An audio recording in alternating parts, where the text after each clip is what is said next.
భారత్లోని అన్ని ఛానల్స్ ను ఆంధ్రదేశంలో ప్రసారం చేస్తున్న ఏకైక నెట్వర్క్ సిటీ కేబుల్. నమస్తే, welcome to city cable news with Akhila. బులెటిన్ల ముందుగా హెడ్లైన్స్. ఫీజు రియంబర్స్మెంట్ బకాయిలు వెంటనే విడుదల చేయాలి. రాష్ట్ర వ్యాప్త ఉద్యమానికి బీజేవైఎం పోస్టర్ ఆవిష్కరణ.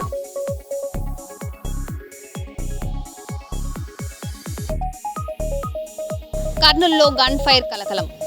సెమీఫైనల్ ఓటమితో గాలిలో 3 రౌండ్ల కాల్పులు చేసిన కౌశిక్.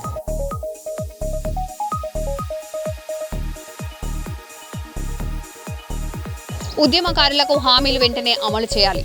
తెలంగాణ ఉద్యమ ఫోరం.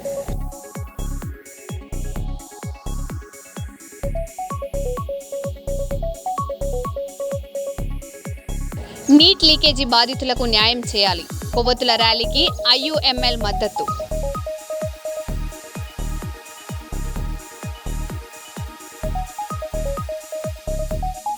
కార్గిల్ విజయ దివస్ సందర్భంగా అమర జవాన్లకు ఘన నివాళులు. గోదావరిఖనిలో కొవ్వొత్తుల ప్రదర్శన.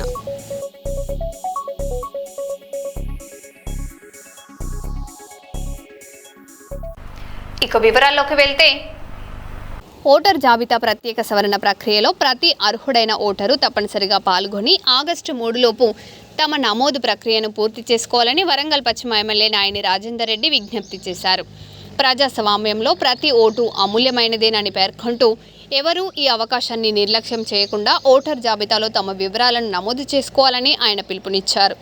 వరంగల్ వెస్ట్ నియోజకవర్గ ప్రజలకు నమస్కారం.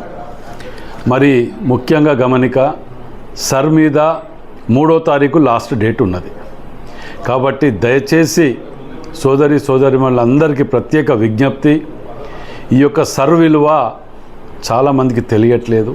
మన పట్టణంలో చాలా తక్కువ శాతం నమోదవుతున్నది. అంతేకాకుండా దీనికి 2002 బాపతి కానివ్వండి, ఇంకేమైనా ఇబ్బందులున్నా రేషన్ షాప్లో కానివ్వండి, లేకపోతే నా వెస్ట్ ఎమ్మెల్యే క్యాంప్ ఆఫీస్లో కానివ్వండి, మీకు ఒక డెస్క్ ఏర్పాటు చేయటం జరిగింది. వీటి ద్వారా మీరు అందరూ కూడా మీరు వచ్చి ఇక్కడ నమోదు చేసుకుంటే మంచి ఇది ఉంటుంది. లేకపోతే దీని ద్వారా ఎన్నో ఇబ్బందులు భవిష్యత్తులో రాబోతుంటాయి, తెలియని చాలా ఉన్నాయి. దీని మీద ఎవరైతే ఫ్రెషర్స్ నమోదు చేసుకోవాలనుకున్నారో వారు ఫామ్ 6, ఎవరైతే ట్రాన్స్ఫర్లు ఉన్నాయో అక్కడి నుంచి ఇక్కడికి షిఫ్టింగ్ ఉంటాయో వాటిది ఫామ్ 8, ఇవన్నీ కూడా కొద్దిగా కన్ఫ్యూజన్లకు గురయ్యే విధంగా ఉన్నాయి. కాబట్టి మీరు అవగాహన కల్పించుకోవటానికి రేషన్ షాప్ కాడ ఉన్న హెల్ప్ డెస్కులు పెట్టినటువంటి మా యొక్క వ్యక్తిగత సిబ్బంది కానివ్వండి, లేకపోతే బిఎల్ఓ వాళ్ళు కానివ్వండి, లేకపోతే ఎమ్మెల్యే క్యాంప్ ఆఫీసులో కూడా ఎప్పటికీ మా యొక్క టీం వర్క్ చేస్తున్నారు. ఇక్కడికి వచ్చి మీరు నమోదు చేసుకునే అవకాశం ఉన్నది. కాబట్టి మీరందరూ కూడా దయచేసి సద్వినియోగం చేసుకోవాల్సిందిగా కోరుతూ మీ Nayani Rajender Reddy, Warangal west MLA. Thank you. Bhupalpally నియోజకవర్గంలో బీఆర్ఎస్ పార్టీని బలోపేతం చేసేందుకు కార్యకర్తలంతా పార్టీ అధిష్టానం నిర్ణయాలకు కట్టుబడి పనిచేయాలని పార్టీ శ్రేణులు పిలుపునిచ్చాయి.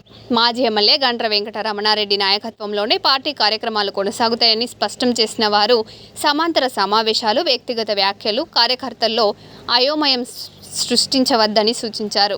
పార్టీ ఐక్యత తమ ప్రధాన లక్ష్యమని పేర్కొన్నారు.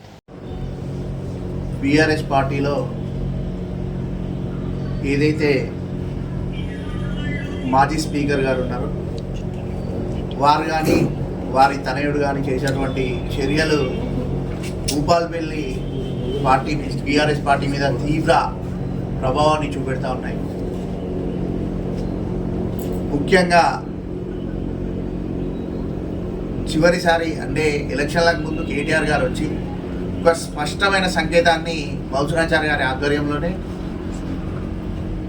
మీరు ఇక్కడ ఉన్నటువంటి కార్యకర్తలందరికీ కూడా ఒక రకమైన సందేశాన్ని ఇవ్వడం జరిగినారు. మీరు ఇక్కడ ఉన్నటువంటి ఏదైతే చారీ సాబ్ గారిని ఎమ్మెల్సీ ఇచ్చి వారికి ఒకవేళ ముఖ్యమైన హోదాని కల్పిస్తాము, ఒక క్యాబినెట్ హోదాని కల్పిస్తాము. ఇక్కడ ఉన్నటువంటి బీఆర్ఎస్ పార్టీ మొత్తానికి కాన్స్టిట్యున్సీ ఇన్ఛార్జ్గా పోటీ చేసే అభ్యర్థిగా రమణారెడ్డి సార్ గారిని ఇక్కడ నిలబెడతా ఉన్నామని ఒక స్పష్టమైన సంకేతాన్ని ఇచ్చిన తర్వాత కూడా తల్లి పాలు దాగి రొమ్ము మీద తన్నే విధంగా ఈ యొక్క పార్టీ పదవులు అనుభవిస్తూ ఈ యొక్క పార్టీ ఫౌండర్ అని చెప్పుకుంటూ ఇక్కడ ఉన్నటువంటి పార్టీని చంపే విధంగా ఈరోజు భూపాలపల్లి నియోజకవర్గం మొత్తంలో ఎక్కడికక్కడ కార్యక్రమాలు తీసుకోవడం అనేది చాలా బాధాకరమైనటువంటి విషయం. ఒకవేళ ఏదున్నా మేమందరం నికార్సైన పార్టీ కార్యకర్తలం. మేము ఏదన్నా ఉంటే పని చేసుకుపోయే గుణమే తప్ప ఇక్కడ ఉన్న భూపాలపల్లి నియోజకవర్గ ప్రజలందరూ కూడా, ముఖ్యంగా మా టౌన్ మొత్తం కూడా పార్టీ పిలిపిస్తే పనిచేసేటువంటి కార్యకర్తలమే తప్ప నువ్వు ఒక రకమైనటువంటి దుష్ప్రజాన్ని, చెడు సాంప్రదాయాన్ని భూపాలపల్లి మీద రుద్దడం అనేది చాలా బాధాకరమైనటువంటి విషయం.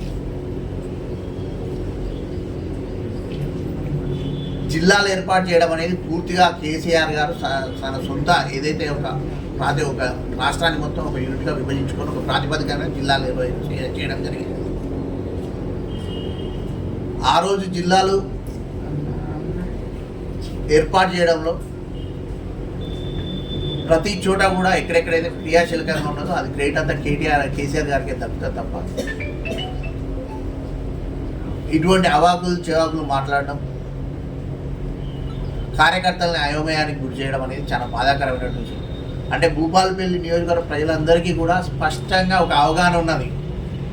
మీరు ఏ రకంగా భూపాలపల్లిలో బీఆర్ఎస్ పార్టీని గతంలో జరిగిన ఎమ్మెల్యే ఎలక్షన్లలో ఎటువంటి ఏ పద్ధతిలో మీరు పార్టీని హత్య చేసుకుంటా వచ్చిండ్రు అనేది భూపాలపల్లి ప్రజలందరికీ ఒక అవగాహన ఉన్నది. మీరు ఏ రకంగా మీరు దానికి ముందు మీరు చేసినటువంటి గోవా కార్యక్రమం నుండి వచ్చిన తర్వాత స్థానికంగా ఉన్న లీడర్లు అందరూ పార్టీ మారేటువంటి కార్యక్రమం. ఇక్కడ ఎవ్వరు కూడా గుడ్డివాళ్ళు కాదు. అంతేకాదు, ఈవెన్ మీరు గుండె మీద చేసుకొని చెప్పండి, మొన్న మున్సిపల్ ఎలక్షన్లలో ఇక్కడ ఏ ఏరియాలో మీరు మనస్ఫూర్తిగా మీరు ఇక్కడ పార్టీకి పనిచేసిందనేది మీ ఎక్కడెక్కడైతే మీ వ్యక్తులు ఉన్నారో ఏ ఒక్క వ్యక్తి కూడా బీఆర్ఎస్ పార్టీకి పనిచేసిన దాఖలాలు లేవు. మరి వీళ్ళు ఎక్కడ కూడా బీఆర్ఎస్ పార్టీకి సపోర్ట్ చేయట్లే కదా. మరి మీరు ఏ రకంగా ఏ పార్టీ నుండి పోటీ చేస్తారనే స్పష్టమైన సంకేతాన్ని పంపు.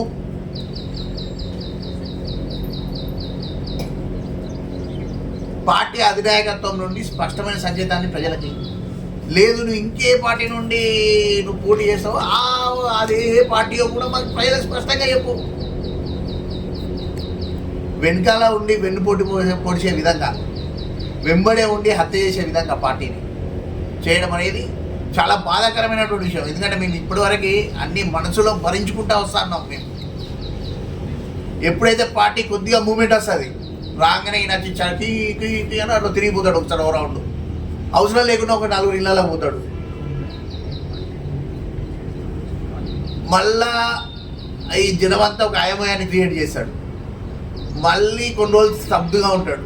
మళ్ళా రే పార్టీ కొంచెం ఇక బాగా మూమెంట్ వస్తుంది అనగానే మళ్ళీ ఒక రకమైనటువంటి చెడు సాంప్రదాయాన్ని భూపాలపల్లిలో ఆయన మొదలుపెట్టిండు. మేము ఇదే అడుగుతా ఉన్నాం, అసలు భూపాలపల్లికి నీకున్న సంబంధం ఏంటి? నువ్వు గతంలో ఎక్కడ నిలబడ్డావు శాసనసభ్యునిగా? నువ్వు ఎవరికి భయపడి భూపాలపల్లికి వచ్చినావు ఆ రోజు? ఎందుకంటే మేము ఇవన్నీ గురించి కూడా ఇక్కడ పుట్టిన భూపాలపల్లి బిడ్డగా మేము ప్రశ్నించదలుచుకున్నాను.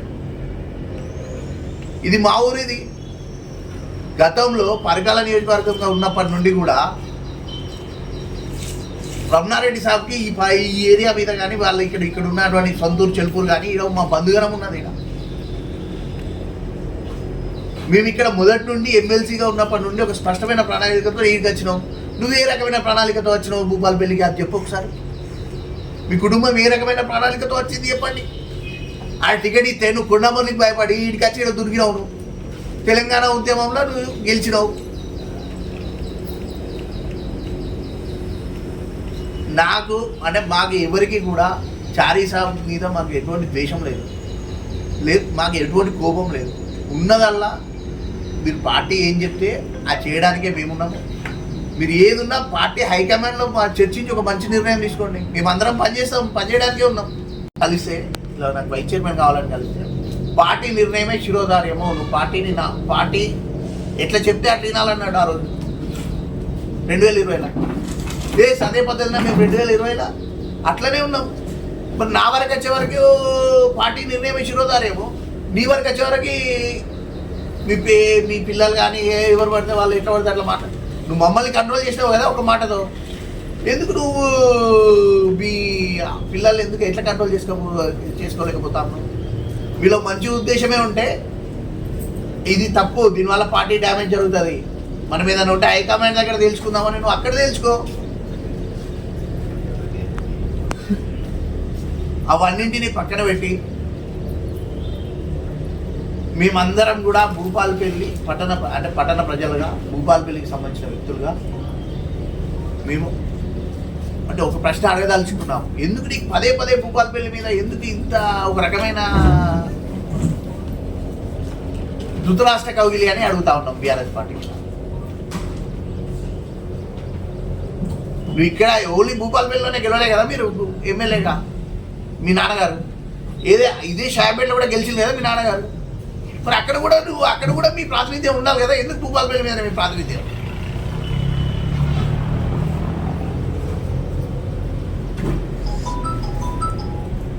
దయచేసి మీరు ఏదున్నా పెద్దలు మౌసాచారి మీద మాకు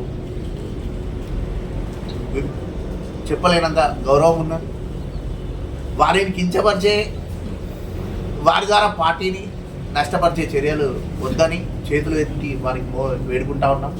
దయచేసి మీరు ఏదన్నా ఉంటే హైదరాబాద్లో హైకమాండ్ లెవెల్లో తెలుసుకొని తప్ప దయచేసి మీ యొక్క తెలివితేటలు కానీ మీ యొక్క రాజకీయాలు కానీ మా భూపాలపల్లి ప్రజల మీద ఉండొద్దని మనస్ఫూర్తిగా మరొకసారి వేడుకుంటూ, ఇంకొకసారి ఇటువంటి తప్పుడు చర్యలు మీరు చేయొద్దని ఈ సందర్భంగా మౌసాచారి గారికి వాళ్ళ పిల్లలకి మేము వేడుకుంటూ మరొకసారి ధన్యవాదాలు అందరికీ. పెద్దపల్లి జిల్లా గోదావరికని ప్రధాన కూరగాయల హోల్సేల్ మార్కెట్లో హమాలీల దౌర్జన్యం పెరిగిందని రైతులు ఆందోళన వ్యక్తం చేశారు. సకాలంలో కూరగాయలు దించకపోవడంతో పాటు ఒక్కో గంప నుంచి కూరగాయలను అక్రమంగా తీసుకుంటున్నారని ఆరోపించారు. ఈ సమస్యలతో రైతులు తీవ్ర ఇబ్బందులు ఎదుర్కొంటున్నారని, అధికారులు వెంటనే జోక్యం చేసుకుని చర్యలు తీసుకోవాలని వారు డిమాండ్ చేశారు.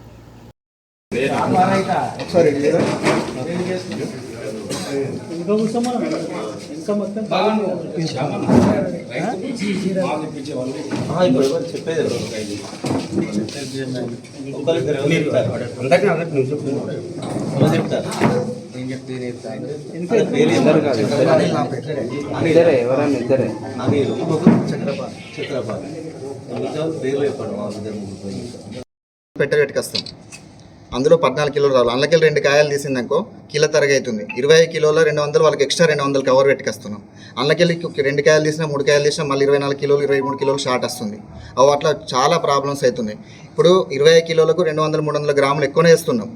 వాళ్ళ దగ్గర ఒకటి తీసుకున్నా కానీ తినేందుకు సపోజ్ దోసకాయ తీస్తున్నాం అనుకో, 25 కిలోలు 300, 20 కిలోలు 400 తీస్తాం. 400 2 కాయలు తీసిందనుకో 20 కిలోలు వస్తుంది. అందులోకి ఇంకో 2 తీసిందంటే 24.5 వస్తే మళ్ళీ 24కే రాస్తారు. అక్కడ బాగా మైనస్ అయిపోతుంది. సపోజు 20 కిలోల బ్యాగ్ తీసుకొస్తాం, అలా 200 ఎక్కువ ఎక్స్ట్రా వేసుకొచ్చినా కానీ ఇప్పుడు కొన్ని తీసిన వాళ్ళే అది ఇంకా తరిగే 19 కిలోలకే వస్తుంది. మళ్ళీ అమ్మాలి సరిగ్గా రాకపోవడం ఏంటిదంటే నిలబడి చూడడం, దించాలంటే 5 అవ్వడం, దానికి మాకు రేట్ షార్ట్ అవ్వడం, టైంకు దించకపోవడం. సపోజు ఒక షాప్ నుంచి వెళ్ళి 3 అమ్మాలి ఉన్నాయనుకో, ఆ 3 అమ్మాలి అట్లా చేస్తలేరు, ఇబ్బంది దాళ్ళే. ఎట్లా అంటే దాని ప్రకారం కాకుండా వాళ్ళు క్రమబద్ధంగా దించాలి. 3 గంటల వరకు 2 గంటల వరకు మేము వస్తున్నాం కదా, మేము కష్టపడి 1 గంటకి వస్తున్నాం. ఆ నుంచి 1 గంట బయలుదేరుతాను ఉదయం నుంచి వెళ్ళి, అది వేసుకొని వచ్చి 2 అవర్స్ ఇక్కడికి పడుతుంది. ఆ 2 అవర్స్లో మేము వచ్చి 3 అయిందనుకో మాకు 4 వరకు మార్కెట్ స్టార్ట్ అవుతుంది. మార్కెట్ స్టార్ట్ అయిన వాళ్ళు దించకపోవడం వల్ల మాకు 5 అవుతుంది. 5 అయ్యే వరకు రేటు డౌన్ అయిపోతుంది. దానివల్ల ఇట్లా కూడా మా మైనస్ అవుతుంది. అది వస్తుంటా కూరగాయలు పట్టుకొచ్చినప్పుడు మొత్తం రైతులు ఇప్పుడు 14 కిలోల 1600 600 పెట్టుకొస్తే అందులోకి 2 కాయలు తీసిన వాళ్ళు కిలో తరుగు కావడం, ఆ తరుగు మళ్ళీ అట్లనే జరగడం, ఏది పట్టుకొచ్చడం దించపోవడం, మళ్ళీ రమ్మంటే సీరియల్ అనడం, పోయి కూర్చోవడం. మొత్తానికి 1 కిలో తీసిందంటే అందులోకి 2 కిలోలు పోవడం, మొత్తం షార్ట్ అవ్వడం. దానివల్ల చాలా ప్రాబ్లం పడుతున్నాం. మళ్ళీ తర్వాత మేము అక్కడి నుంచి కష్టపడి ఇక్కడ తెచ్చి ఇక్కడ దించపోవడం, టైం అవ్వడం. 4 గంటలకు మార్కెట్ స్టార్ట్ అవుతుంది, మేము 3 గంటలకు 2:30కి ఇక్కడ ఉంటున్నాం. మాకు సీరియల్ అనడం, మళ్ళీ తన దించకపోవడం. ఎట్లా అంటే ఇప్పుడు సపోజు 4 గంటలకు వచ్చిన బండి 5 గంటల దాకా వెయిట్ చేయడం, వాళ్ళ అక్క నిలబడి చూడడం, ఇయ్యపోయిందంటే ఇయ్యపోయిందంటే రేపు బండి ఎక్కపోవడం, ఇవన్నీ ప్రాబ్లమ్స్ ఘోరంగా బాగా దోపిడీ బాగా చేస్తారు. అదే మేము దాని గురించే మాట్లాడామనుకుని ఇదే. నా పేరు చక్రపాణి, మా పెద్దపల్లి డిస్ట్రిక్ట్. నేను ఒక ఆదర్శ రైతు. మన శుక్లంపల్లి నుంచి పండిస్తున్నా, పెద్దపల్లి నుంచి సుల్తానాబాద్ మండలం నుంచి శుక్లంపల్లి నుంచి పండిస్తున్నా. గోదావరికని అమాలీలు దౌర్జన్యం చేస్తున్నారు, మా మీద అన్యాయంగా తీసుకుంటున్నారు. మా దగ్గరికి వెళ్ళి దించడానికి రమ్మంటే టైంకు రావట్లేదు, వెయిటింగ్ పెడుతున్నారు, సీరియల్ ఉన్నాయి అది ఇదని చెప్పడం. మేము బాక్సులలో తెస్తే, బీరకాయలు బాక్సులలో తెస్తే ఒక్కొక్క దాంట్లోకి వెళ్ళి 2-3 కాయలు తీస్తారు. అట్లా మేము జోక్కొని వస్తే మాకు 15 కిలోల బాక్స్ ఉండేది 14 కిలోలు అవుతుంది. ఒక్కొక్క బాక్స్లోకి వెళ్ళి కిలో వెళ్ళిపోతుంది, కిలో కటింగ్ అవుతుంది. ఒక్కొక్క కిలోకి వచ్చేసి ఇప్పుడు ఈ రోజు రేటు 50 రూపాయలు అవుతుంది. 50 రూపాయలు కాస్త 10 బాక్సులు అయితే 10 కిలోలు కట్ అవుతున్నాయి మా దగ్గరికి వెళ్ళి. అలా మా దాంట్లోకి వెళ్ళి దౌర్జన్యంగా తీసుకుంటున్నారు. అది భూపాలపల్లి జిల్లా కేంద్రంలో తెలంగాణ ఉద్యమ ఫోరం ఆధ్వర్యంలో నిర్వహించిన మీడియా సమావేశంలో కాంగ్రెస్ ప్రభుత్వం ఎన్నికల మేనిఫెస్టోలో తెలంగాణ ఉద్యమకారులకు ఇచ్చిన హామీలను వెంటనే అమలు చేయాలని డిమాండ్ చేశారు. సెప్టెంబర్ 17 లోపు ఉద్యమకారుల సంక్షేమానికి సంబంధించిన నిర్ణయాలను ప్రకటించాలని రాష్ట్ర సహాయ కార్యదర్శి మందల రవీందర్ రెడ్డి ప్రభుత్వాన్ని కోరారు. ఉద్యమకారుల న్యాయమైన డిమాండ్ల సాధనకు తమ పోరాటం కొనసాగుతుందని స్పష్టం చేశారు. కాంగ్రెస్ పార్టీ అధికారంలోకి వస్తే ఉద్యమకారులకు ఆదుకుంటామని గౌరవ ముఖ్యమంత్రి గారు రేవంత్ రెడ్డి గారు చెప్పడం జరిగినది. దానితో పాటుగా ఈ తెలంగాణ ఉద్యమ ఫోరం రాష్ట్ర అధ్యక్షుడు శ్రీనివాసరావు ఆధ్వర్యంలోని గత 9-8 సంవత్సరాల నుంచి తెలంగాణ ఉద్యమకారుల కోసం ఉద్యమం చేస్తూ వస్తుంటే ఆ రోజు మేనిఫెస్టో పెట్టడం జరిగింది. ఆ మేనిఫెస్టో విషయం కూడా ఎన్ని రోజులు కాలయాపన చేసుకుంటున్నారు. కానీ తెలంగాణ ఉద్యమకారులకు ఖచ్చితమైన హామీ ఇవ్వాలనే ఉద్దేశంతో కేకే కమిటీ అని వేసి కేకే కమిటీతో ఈ రోజు వరకు ఉద్యమకారుల సలహాలు సూచనలు తీసుకోవడం కూడా హైదరాబాద్లో పెద్ద ఎత్తున కూడా జరిగినది. దానికి నేను డిసెంబర్ వరకు అని మళ్ళీ దాన్ని కాలయాపన చేసే ఉద్దేశంతో ఉన్నది. కాబట్టి తెలంగాణ ఉద్యమాల పూర్వ రాష్ట్ర అధ్యక్షుడు శ్రీవన్న పిలుపు మేరకు ఈరోజు జిల్లా మండల కేంద్రాల్లోని ఉద్యమకారులకు ప్రెస్ మీట్ పెట్టి దాన్ని ఎట్టి పరిస్థితుల్లో మీరు మేనిఫెస్టో పెట్టింది కమిటీ ఆదేశాలు కూడా జరిగింది. కాబట్టి వాళ్ళందరికీ ఈ తొందరగానే ఈ కాలయాపన చేయకుండా డిసెంబర్ దాకా ఉన్న ఆగస్టులో అంటే జూన్ అంటే జూలై అయిపోయింది కాబట్టి ఆగస్టులో వరకైనా 15 ఆగస్టు వరకు చేయాలనే ఉద్దేశంతో ఇవాళ తెలంగాణ రాష్ట్రం మొత్తం కూడా ఇవాళ మండల జిల్లా కేంద్రాల్లో ఈ ప్రెస్ మీట్ పెట్టడం జరిగింది. దయచేసి ప్రభుత్వానికి ఒకటే విజ్ఞప్తి, ఈ కాలయాపన చేయకుండా ఉద్యమకారులను ఆదుకోవాలని భూపాలపల్లి జిల్లా ఉద్యమకారుల తరఫున ఈ ప్రభుత్వాన్ని వేడుకుంటున్నాం. తెలంగాణ ఉద్యమకారుల ఫోరం ఆధ్వర్యంలో జిల్లా కేంద్రంలో ప్రెస్ మిత్రుల సమావేశంలో ఉద్యమకారులందరికీ ఉద్యమ వందనాలు. 9 సంవత్సరాల నుండి శ్రీనివాసరావు గారి ఆధ్వర్యంలో తెలంగాణ ఉద్యమ ఫోరం ఏర్పాటు చేసి గతం ప్రభుత్వానికి కూడా అనుసంధానంగా ఉండి గతంలో ప్రభుత్వం ఒక అమరవీరుల కుటుంబానికి న్యాయం చేసేలా చేసింది. కాబట్టి ఇప్పుడున్న కాంగ్రెస్ ప్రభుత్వం మేనిఫెస్టోలో పెట్టే విధంగా మరి సెప్టెంబర్ 17 లోపే వియోచన దినం లోపే మరి ఉద్యమకారులకు ఇప్పుడు వేసినటువంటి ప్రభుత్వం ఏర్పాటు చేసినటువంటి కమిటీ ద్వారా మరి కాంగ్రెస్ పార్టీ ముఖ్యమంత్రి రేవంత్ రెడ్డి గారి ఆధ్వర్యంలో న్యాయం జరుగుతుందనే నమ్మకం ఉద్యమకారులకు ఉన్నది. కాబట్టి ఆ నమ్మకాన్ని వమ్ము చేయకుండా సెప్టెంబర్ 17 లోపే చేస్తే బాగుంటుందని కాంగ్రెస్ పార్టీ నాయకులకు కానీ ముఖ్యమంత్రి గారికి కానీ ఇప్పుడున్నటువంటి కమిటీ కేకే కమిటీ గారికి కానీ మరి ఉద్యమకారుల తరఫున విజ్ఞప్తి చేస్తున్నాం. తెలంగాణలో పెండింగ్లో ఉన్న ఫీజు రియంబర్స్మెంట్ స్కాలర్షిప్ బకాయిలను వెంటనే విడుదల చేయాలని డిమాండ్ చేస్తూ బీజేపీ యువ మోర్చా చేపట్టిన రాష్ట్ర వ్యాప్త ఉద్యమ పోస్టర్ను పెద్దపల్లిలో ఆవిష్కరించారు. రాష్ట్ర ప్రభుత్వం నిర్లక్ష్య వైఖరి కారణంగా వేలాది మంది విద్యార్థులు ఓబీసీ మోర్చా రాష్ట్ర ఉపాధ్యక్షులు కందుల సంధ్యారాణి ఆందోళన వ్యక్తం చేశారు. బీజేపీ పార్టీ రాష్ట్ర పార్టీ ప్రతిష్టాత్మకంగా నిర్వహిస్తున్న ఫీజుల బకాయి బీజేపీ లడాయి అనే కార్యక్రమం ఈరోజు నియోజకవర్గ ఇన్ఛార్జి కందుల సంధ్యారాణి అక్క గారి చేతుల మీదుగా మన రామగుండం నియోజకవర్గంలో పోస్టర్ను ఆవిష్కరించడం జరిగింది. ఈ కార్యక్రమాన్ని ప్రతి ఒక్క విద్యార్థి విజయవంతం చేయగలరని ఆశిస్తున్నాం. జై శ్రీరామ్.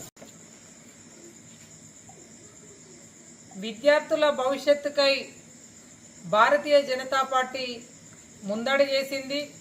బీజేవైఎం ఆధ్వర్యంలో పెద్ద ఎత్తున ఫీజుల బకాయి బీజేపీ లడాయి కార్యక్రమంతో ముందుకెళ్తా ఉన్నది. విద్యార్థులను ముఖ్యంగా కళాశాలల సిబ్బందిని నేను కోరుతా ఉన్నాను, ఈ కార్యక్రమంలో ప్రతి ఒక్కరు కూడా భాగస్వాములు కావాలని. ఎందుకంటే వేల సంఖ్యలో విద్యార్థులు ఇవాళ ఫీజు రియంబర్స్మెంట్ రాక ఇవాళ విద్య మధ్యలోనే ఆగి విద్యని పూర్తి చేసుకున్నటువంటి స్టూడెంట్స్ అందరికీ కూడా సర్టిఫికెట్స్ రాక అనేక ఆందోళనలో ఈరోజు విద్యార్థులు ఉన్నారు. మరి ఆనాడు అనేక హామీలని, అబద్ధపు హామీలని, 420 హామీలను ఇచ్చి గద్దెనెక్కినటువంటి కాంగ్రెస్ పార్టీ ప్రభుత్వం ఈరోజు విద్యార్థుల యొక్క జీవితాలని గాలికి వదిలేసింది. ఇప్పటి వరకు తెలంగాణలో కనీసం విద్యకు సంబంధించిన విద్యా మంత్రి లేకపోవడం నిజంగా కూడా చాలా బాధాకరమైనటువంటి అంశం. ఇవాళ రేవంత్ రెడ్డి మాట్లాడుతున్నాడు ఏమని, కేంద్రంలో కాంగ్రెస్ అధికారంలోకి వస్తే జెన్జీస్ని విద్యాశాఖ మంత్రి చేస్తామని. ఇవాళ కాంగ్రెస్ పార్టీలో జెన్జీస్ లేరా? ఇవాళ యువ ఎమ్మెల్యేలు ఇవాళ యశస్విని రెడ్డి కావచ్చు, అలాగే ఇంకా చాలా మంది యువ ఎమ్మెల్యేలు ఉన్నారు. నీకు నిజంగా విద్య పట్ల చిత్తశుద్ధి ఉంటే వెంటనే ఒక యువ ఎమ్మెల్యేని విద్యాశాఖ మంత్రిగా నువ్వు చేయాల్సినటువంటి అవసరం ఉంది. కాబట్టి ఈ అన్ని అంశాల మీద విద్యార్థుల భవిష్యత్తుకై ఇవాళ బీజేవైఎం ముందుకెళ్తా ఉన్నది. ఇవాళ మీరంతా కూడా ఈ ఉద్యమంలో భాగస్వాములై మీ యొక్క ఇబ్బందులని, ఇవాళ స్టూడెంట్స్కు సంబంధించినటువంటి అనేక ఇబ్బందులని పరిష్కారంలో మీరంతా కూడా భాగస్వాములు కావాలని, విద్యార్థులకి అండగా భారతీయ జనతా పార్టీ ముందుంటది. ఎప్పుడైనా మరి పోరాటం చేసి విద్యార్థుల భవిష్యత్తుకై ఇవన్నీ ఏవైతే ఉన్నాయో పెండింగ్లో ఉన్నటువంటి అన్ని ఇష్యూస్ను కూడా పరిష్కరించేటువంటి దిశగా భారతీయ జనతా పార్టీ, మరి భారతీయ జనతా పార్టీ అనుసంధానమైనటువంటి యువ మోర్చా మరి ముందుకెళ్తా ఉన్నదని చెప్పి సందర్భంగా మనవి చేస్తూ, మరి అన్ని కాలేజీల దగ్గరికి మా బీజేవైఎం మిత్రులు వస్తారు, మీరంతా కూడా సహకరించి ఈ ఉద్యమంలో భాగస్వాములు కావాలని ప్రతి ఒక్కరికి కూడా మనవి చేస్తా ఉన్నాడు. భారత్ మాతాకి జై. కార్గిల్ విజయ దివస్ సందర్భంగా గోదావరికని గాంధీ చౌరస్తాలో అమర జవాన్లకు కొవ్వొత్తుల ప్రదర్శనతో ఘన నివాళులర్పించారు. లయన్స్ క్లబ్ ఆధ్వర్యంలో నిర్వహించిన ఈ కార్యక్రమంలో పలువురు ప్రముఖులు పాల్గొని కార్గిల్ యుద్ధ వీరుల త్యాగాలను స్మరించుకున్నారు. దేశ రక్షణ కోసం ప్రాణత్యాగం చేసిన సైనికుల సేవలు చిరస్మరణీయమని కొనియాడుతూ యువత దేశభక్తిని అలవర్చుకోవాలని పిలుపునిచ్చారు.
కార్గిల్ వార్లో ఎవరైతే మరి వీర మరణం పొందినటువంటి జవాన్లకు మరి ఈరోజు లయన్స్ క్లబ్ శతాబ్ది పూర్తి గోదావరికని అదేవిధంగా ప్రగతి మరి మగవా తరఫున కూడా మరి వీర జవాన్లకు నివాళులు అర్పించి వారి యొక్క చేసినటువంటి వారు ఒక అంకురార్పణ చేసి యుద్ధంలో మరి మరణించిన వారిని స్మరిస్తూ మరి వారి యొక్క దేశంకి మరి ఎల్లలేని కీర్తి తెచ్చినటువంటి వారికి వారి కుటుంబాలు కూడా మరి భారతదేశంలో మరి నలుమూలలో కూడా ఉన్నటువంటి ఆ జవాన్లకు మరి స్ఫూర్తిగా నిలిచినటువంటి ఆ యొక్క సోల్జర్స్ మరి భారతదేశానికి మరి మనం ఎప్పుడు కూడా వారిని స్మరించుకోవాల్సిన అవసరం మనందరి మీద ఉంది.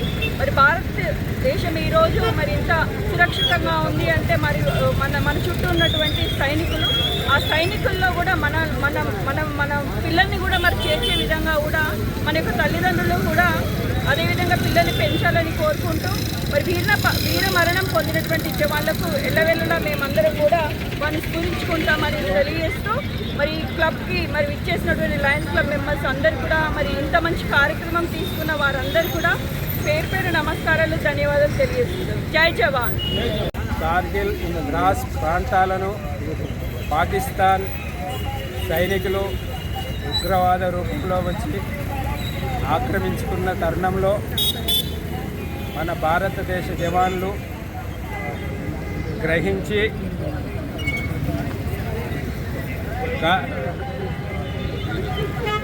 మే 3 నుండి జూలై 26 వరకు జరిగిన ఈ యుద్ధంలో మన వీర జవాన్లు తమ ప్రాణాలను సైతం లెక్క చేయకుండా విజయోత్సవాన్ని సాధించిన ఈ రోజును కార్గిల్ విజయ్ దివస్గా మనం జరుపుకుంటున్నాము.